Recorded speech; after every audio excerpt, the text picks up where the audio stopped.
కనుక మందిరంలోకి వచ్చినప్పుడు బహుజాగ్రత్తగా ఉండండి. నిజంగా ఆ దేవుడు మీ కుటుంబాలను ఆశీర్వదించాలి, దీవించాలంటే, నీ బిడ్డలను గొప్ప చేయాలంటే, అభివృద్ధి పరచాలంటే, నీ తరములో నిన్ను ఉన్నతంగా నిలవబెట్టాలంటే, నువ్వు వెళుతున్న మందిరం యొక్క శ్రేష్టత ఏమిటో నువ్వు ఎరిగి ఉండాలా.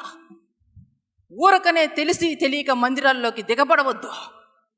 అది పరిశుద్ధ మందిరము, అది పరిశుద్ధ మందిరము, అది పరిశుద్ధ మందిరము. గనుక పరిశుద్ధ మందిరంలోనికి పరిశుద్ధులు ప్రవేశించాలా.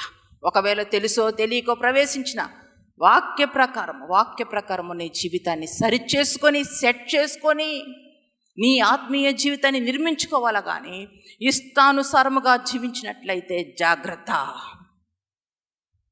అయోగ్యంగా ఆయన పాత్రను ముట్టిన ఎడల శాపగ్రస్తులు అవుతారు. చాలా జాగ్రత్త. అయోగ్యంగా దేవుని మందిరంలోనికి ప్రవేశించవద్దు, ఇష్టానుసారంగా జీవించవద్దు.